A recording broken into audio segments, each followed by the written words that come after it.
अध्याय 28 पदक का मूल्यांकन किया गया। प्रवेश करना। जैसे ही वे कमरे में दाखिल हुए, ओलिवर ने दरवाजे की दूसरी ओर से एक तेज स्त्री आवाज सुनी। जिस चीज ने उनका स्वागत किया वह था कालीन वाला फर्श वाला एक सामान्य कमरा, लकड़ी की सजावट वाली दीवारें, कई अलमारियां जिनमें विभिन्न किताबें और प्राचीन वस्तुएं रखी हुई थीं। कमरे के बीच में एक ऑफिस डेस्क थी और उसके पीछे एक महिला बैठी थी। ओलिवर ने उसके शानदार रूप को देखा और चुपचाप अपना सिर हिलाए बिना नहीं रह सका। उपन्यास में यह अक्सर उल्लेख किया गया था कि लोग कितने सुंदर थे। इस दुनिया में सुंदरता के मानक उसकी पिछली दुनिया से कहीं आगे थे। अपनी पिछली दुनिया का एक सुपरमॉडल सड़कों पर आम आदमी हो सकता है और किसी को इसकी परवाह नहीं होगी। केवल सबसे सुंदर को ही आदर दिया जाता था और उसकी प्रशंसा की जाती थी।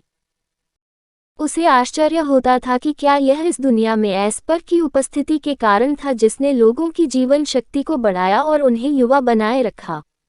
स्थिति। नाम ओलिवर मिस्टिक। जाति मानव। ताकत स्तर 3। Aspera level 1। करिश्मा स्तर 3। भाग्य स्तर 2। मेरा आकर्षण लेवल 3 है। इसे काफी ऊंचा माना जाना चाहिए, ये देखते हुए कि मेरी 10 गुना बढ़ी हुई ताकत भी उसी लेवल पर है। ये देखकर कि वह बड़ा होकर सुंदर बन सकता है, उसे राहत महसूस हुई और उसने अपना ध्यान डेस्क के पीछे वाली महिला पर केंद्रित किया। उसके लंबे काले काले बाल थे, वह लंबी थी और उचित उभारों के साथ उसका शारीरिक गठन एथलेटिक था। उसकी मनमोहक आंखें बर्फ जैसे नीले रंग को भेद रही थीं। उसकी त्वचा जर्द सफ़ेद थी जो चिकनी और सुंदर दिखती थी। उसकी आंखें ठंडी लग रही थीं और उसकी निगाहें चुभने वाली थीं जो दूसरों को असहज कर देती थीं। उसके चारों ओर की समग्र हवा में श्रेष्ठता और शक्ति की गंध आ रही थी। उन्होंने एक स्टाइलिश ड्रेस पहनी हुई थी जो उनके कर्व्स को और भी निखार रही थी। उसके होंठ चेरी लाल लिप ग्लॉस से रंगे हुए थे। जैसे ही उसने रिसेप्शनिस्ट पर नजर डाली, जो जल्दी से दोनों को अकेला छोड़कर कमरे से बाहर चला गया। उसके चेरी लाल होंठ हिल गए जब उसने एक दस्तावेज उठाया और उसे पढ़ा। युवा मास्टर ओलिवर, मुख्य परिवार का चौथा बेटा, एक ही रक्त साझा करने के बावजूद मुख्य वंश के साथ रहने की अनुमति नहीं है, लेकिन कोई प्रतिभा नहीं है, व्यवहारिक रूप से अपने परिवार से अलग। पहली बार बाजार में और आप छोटी दुकानों में जाते हैं और संयोग से कूड़ेदान से कलाकृतियां उठाओ। उसने दस्तावेज वापस मेज पर रख दिए और एक बार फिर उसकी नज़र उससे मिली। छोटे लड़के को प्रतिभाहीन करार दिया जा रहा है और ऐसी भयानक मूल्यांकन प्रतिभा को छिपाया जा रहा है। हमारे पास आने के पीछे आपका वास्तव में क्या इरादा है? उसने अपने हाथ मेज पर रख दिए और उसकी ओर ऐसे देखा जैसे एक कुलीन व्यक्ति किसी सामान्य व्यक्ति को देखता होगा। ओलिवर ने पोकर चेहरा बनाए रखने की पूरी कोशिश की, जबकि उसका दिल बेतहाशा धड़क रहा था। उसे उम्मीद नहीं थी कि वह इतने कम समय में उसके बारे में इतनी सारी जानकारी इकट्ठा कर पाएगी। उसे विश्वास नहीं हुआ कि इस प्रतिष्ठान में कदम रखने से पहले वह जानती भी थी कि वह कौन है। कितना भयानक सूचना नेटवर्क है, उसने चुपके से अपने आप से कहा। उसे उम्मीद नहीं थी कि उसे बाजार में उसकी सारी गतिविधियों के बारे में भी पता चलेगा। उसने उसकी ओर ऐसे देखा जैसे उसकी आंखों से एक चमक गुजर गई हो। अगले ही पल उसकी आंखें चौड़ी हो गईं और उसके बाद तेज सिर दर्द होने लगा। ओह, वह मदद नहीं कर सका लेकिन अचानक थोड़ा कराह उठा। महिला ने अपना सिर झुका लिया, थोड़ा उलझन में थी कि उसके सामने छोटे लड़के को क्या हुआ।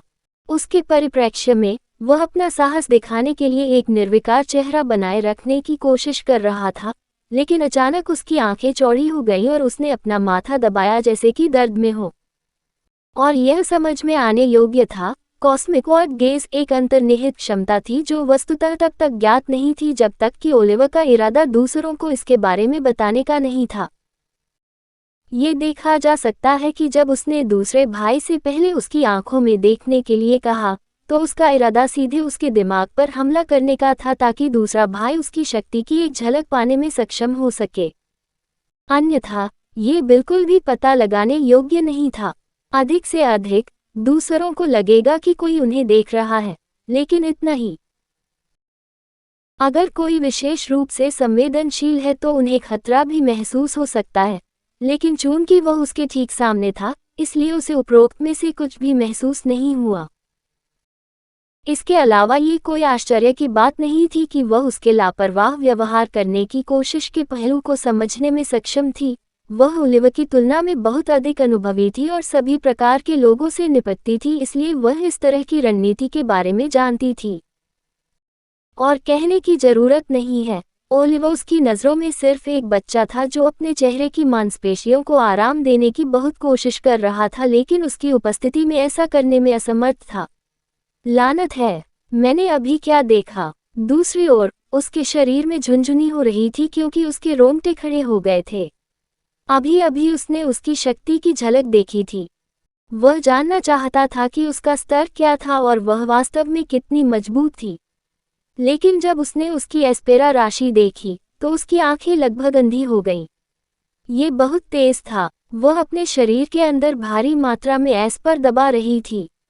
उसकी चमक एक चमकते सूरज की तरह थी, जो एक शानदार चमक बिखेर रही थी जिसने उसकी पूरी दृष्टि को भर दिया था। उसके शरीर से बाहर न निकलने के बावजूद यह अत्यधिक था।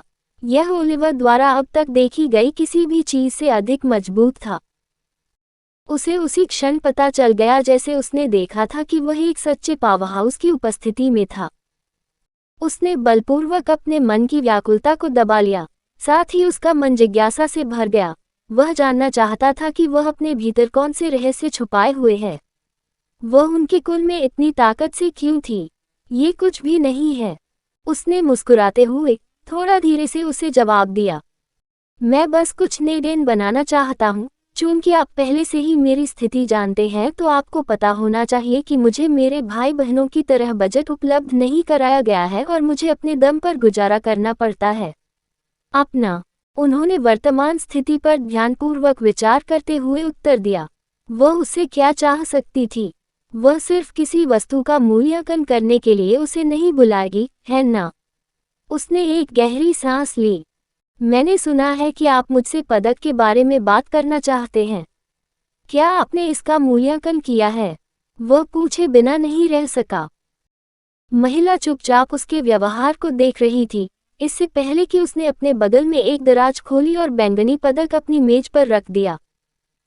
इसका सफलतापूर्वक मूल्यांकन किया गया है, और मुझे कहना होगा कि यह वह चीज है जिसे आपने देखा है। उसके स्वर में मनोरंजन की झलक थी। ये पदक कोई साधारण ओझा की कलाकृति नहीं है। ये अनंत पीड़ा का पदक है। कहानी खत्म। अलविदा।